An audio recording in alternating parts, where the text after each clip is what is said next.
Hi friends, welcome to my YouTube channel. आज की video में हम आपको बताने वाले हैं नायब तहसीलदार के बारे में कि तहसीलदार क्या होते हैं, इसकी परीक्षा कौन आयोजित करवाता है, इसकी क्वालिफ़िकेशन क्या होनी चाहिए, एज लिमिट कितनी होनी चाहिए, यह एग्ज़ाम कितने स्टेज का होता है, सिलेबस क्या होता है, इसमें सैलरी कितना मिलती है, आप फॉर्म कब भर सकते हैं और इसकी प्रिपरेशन स्ट्रेटजी क्या होनी चाहिए।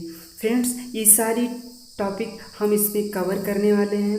आप वीडियो के अंत तक बने रहिएगा, आपको सारी जानकारी मिलने वाली है।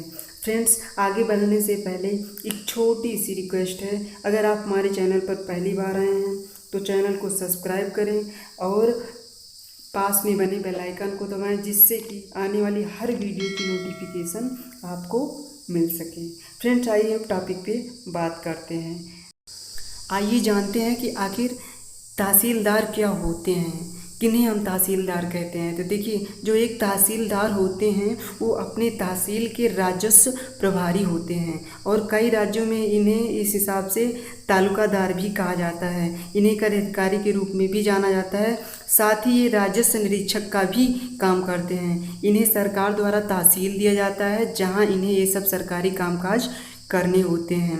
जो इन्हें तहसीलदार के नीचे काम करते हैं उन्हें उप तहसीलदार या नायब तहसीलदार भी कहा जाता है। हमारे देश में अनेक राज्य हैं और प्रत्येक राज्य में कई ज़िलों से मिलकर जो बना होता है उसमें एक ज़िले में अनेक तहसील भी होते हैं और इस तहसील का प्रभारी अधिकारी जो होता है वही तहसीलदार होता है। तहसीलदार राजस्व प्रशासन में प्रमुख अधिकारी होते हैं।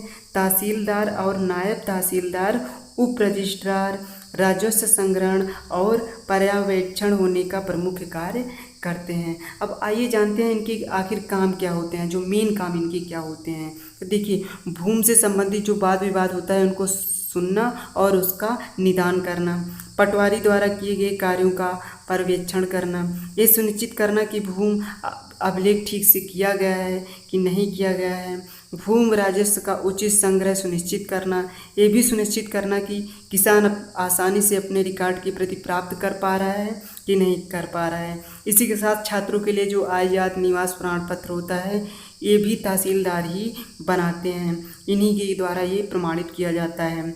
और भूमि अधिग्रहण और संपत्ति अधिग्रहण के मामले को उनके कार्यालय द्वारा ही तैयार किया जाता है। किसी भी प्राकृतिक आपदा हुआ या बाधा हुई तो उससे जो भी हानि होती है उसका तत्काल राहत अभियान भी यहीं से शुरू होता है। यानी ये सारे कार्य एक तहसीलदार ही करते हैं। तो आई होप इतना आपने समझ लिया होगा। अब आइए अगले टॉपिक पे बात करते हैं। देखिए, क्वालिफ़िकेशन की। तो फ्रेंड, तहसीलदार बनने के लिए आपके पास किसी भी सब्जेक्ट में ग्रेजुएशन की डिग्री होनी चाहिए, चाहे वो बीए हो, चाहे बीटेक हो या बीकॉम हो या बीएससी हो। और एज लिमिट की बात करें तो जनरल कैटेगरी वालों के लिए 21 से 40 साल और जो ओबीसी एससी एसटी होते हैं वो उनको उसमें 5 साल की छूट भी मिल जाती है।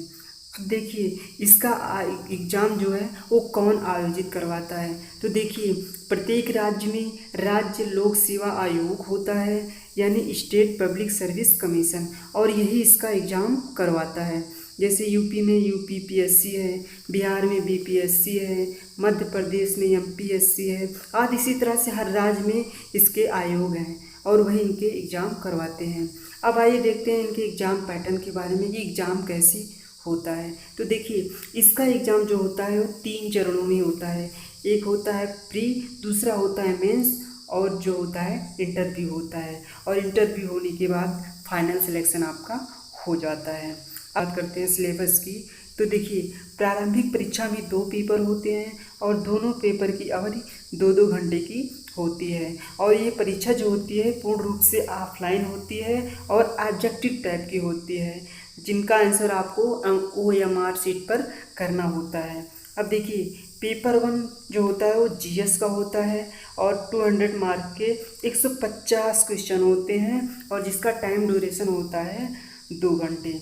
और देखिए, जो पेपर सेकंड होता है वो सीसेट का होता है, ये भी 200 मार्क्स का होता है और इसमें 100 क्वेश्चन होते हैं और इसका भी टाइम सिर्फ 2 ही घंटे आपको मिलते हैं। और जो इसकी निगेटिव मार्किंग होती है वो 1/3 3 होती है, यानी 1/3 की निगेटिव मार्किंग होती है। जो पेपर 2 होता है, इसमें ध्यान देने वाली बात है, पेपर 2 जो सीसेट होता है ये केवल क्वालिफाइंग नेचर का होता है। इसमें कम से कम आपको 33% लाने हैं, इसकी मेरिट नहीं बनती है। अगर 33% से कम है तो आपकी कॉपी जो जीएस फर्स्ट है वो चेक नहीं की जाएगी, भले ही आप कितने भी अच्छे मार्क्स हों आपके। ध्यान देना, आपको सीसेट क्वालिफाई करना अनिवार्य है। अब देखिए, जो इसका वो मेरिट बनता है वो पेपर 1 के आधार पर ही होता है और उसी के जरिए आपको मुख्य परीक्षा के लिए चयन किया जाता है। अब देखिए, सिलेबस की बात करें तो हर राज्य के पीसीएस एग्ज़ाम का सिलेबस लगभग सेम ही रहता है। जैसे अब जीएस पेपर फर्स्ट हुआ तो इसमें भी टाइम 2 घंटे का और 200 मार्क्स का होता है। जैसे कि देखिए, इसमें पूछते हैं राष्ट्रीय एवं अंतर्राष्ट्रीय महत्व की सामयिक जो होती हैं घटनाएं, यानी जिसे हम करंट अफेयर बोलते हैं। उसके बाद है भारत का इतिहास एवं भारतीय राष्ट्रीय आंदोलन, इससे भी संबंधित क्वेश्चन आते हैं। उसके बाद भारत एवं विश्व भूगोल, भारत एवं विश्व के भौतिक, सामाजिक एवं आर्थिक भूगोल, मतलब ये सारे क्वेश्चन पूछे जाते हैं। उसके बाद पॉलिटी से हुआ, यानी भारतीय राज्य व्यवस्था से भी क्वेश्चन पूछे जाते हैं और विस्तृत रूप से। उसके बाद पर्यावरण एवं पारिस्थितिकी संबंधी जो सामान्य विषय जैसे कि जैव विविधता हुआ एवं जलवायु परिवर्तन हुआ, ये सारी विषयों पे भी क्वेश्चन बनते हैं। उसके बाद जनरल साइंस का भी क्वेश्चन पूछा जाता है जो कि 10th स्टैंडर्ड के बराबर होता है। अब देखिए, सीसेट 2 में क्या पूछा जाता है, पेपर 2 जो होता है सीसेट का, इसमें क्या होता है। तो देखिए, इसमें भी टाइम 2 घंटे का होता है और 200 मार्क्स का होता है। और इसमें कम्प्रीहेंशन हुआ, तार्किक एवं विश्लेषण योग्यता, निर्णय क्षमता एवं समस्या समाधान, सामान्य बौद्धिक योग्यता, प्रारंभिक गणित जो कि हाई स्कूल स्तर तक का होता है, जैसे कि इसमें अंकगणित देते हैं, बीजगणित भी आता है, रेखा गणित और सांख्यिकी, मतलब ये सभी उसमें सम्मिलित रहते हैं। उसके बाद जनरल इंग्लिश भी पूछी जाती है और जिसका लेवल हाई स्कूल तक ही रहता है। और जनरल हिंदी भी, उसका भी लेवल हाई स्कूल स्तर का होता है।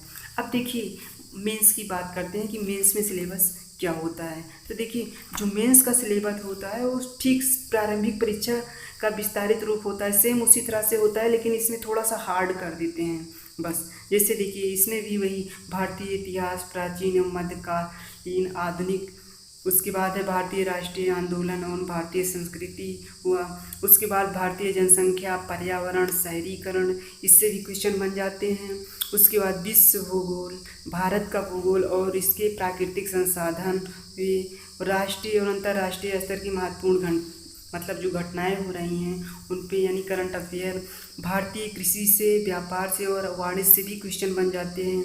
उसके बाद पॉलिटिक्स से बनते ही हैं, यानी भारतीय राजनीति से, इंडियन इकोनॉमी यानी भारतीय अर्थव्यवस्था से भी क्वेश्चन बनते हैं, जनरल साइंस से भी बनते हैं, और जो जिस राज्य में आप फॉर्म फिलअप किए हैं उस राज्य से विशेष से भी क्वेश्चन पूछे जाते हैं। उस विशेष राज्य में कि क्या बनता है, जैसे उसकी शिक्षा क्या है, उसकी संस्कृति क्या है, उसका व्यापार क्या है, जीवन शैली क्या है, उसके सामाजिक रीति रिवाज क्या हैं, मतलब इन पे भी आधारित सारे क्वेश्चन बनते हैं उस राज्य विशेष से।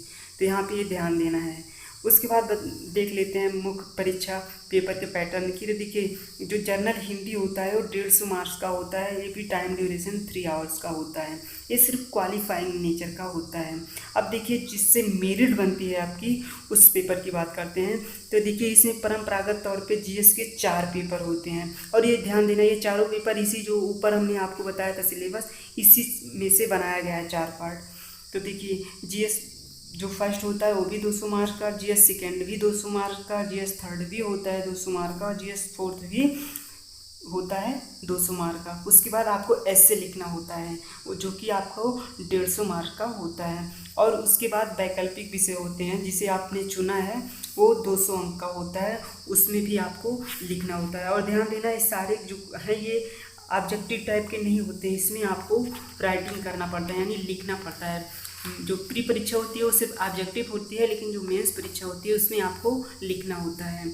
आप देखिए, ऐसे जो स्क्रीन पे आप देख रहे हैं इस प्रकार से लिखने को दिया जाता है, और जो वैकल्पिक विषय है, आप जो स्क्रीन पे दिया गया इन सारे में से किसी भी एक विषय को आप चुन सकते हैं जिसकी आपने पढ़ाई की होगी, जिससे कि आपको आसानी पड़े। तो आप कुछ भी चुन सकते हैं, स्वतंत्र हैं। उसके बाद अपना क्या होता है, अंत में इंटरव्यू होता है, और ये 100 अंकों का होता है। इसके बाद ही आपका फाइनल सिलेक्शन हो जाता है। अब आइए जानते हैं तहसीलदार को सैलरी कितनी मिलती है। सो फ्रेंड देखिए, स्टार्टिंग में जो तहसीलदार होते हैं, जब इनकी नियुक्ति होती है तो 56,100 रुपये मिल जाते हैं और 1,32,000 तक इनकी सैलरी मिलती है, मतलब इनको मिल जाता है तहसीलदार को। और जो इनके साथ साथ इसके साथ अन्य सुविधाएं भी मिल जाती हैं, जैसे महंगाई भत्ता हुआ और उसके बाद क्या कहते हैं रूम का हुआ, ये सभी बहुत सारी सुविधाएं हैं इनको मुफ्त में मिल जाती हैं। तो फ्रेंड्स, उम्मीद करते हैं आपको ये वीडियो में जो जानकारी दी गई है आपको समझ में आई होगी। अगर आपको जानकारी वीडियो से रिलेटेड कोई और नई जानकारी चाहिए अगर तो, या कुछ छूट गया है तो आप कमेंट में अपनी राय हमें दे सकते हैं। फ्रेंड, मिलते हैं आपको नेक्स्ट वीडियो में। जय हिंद।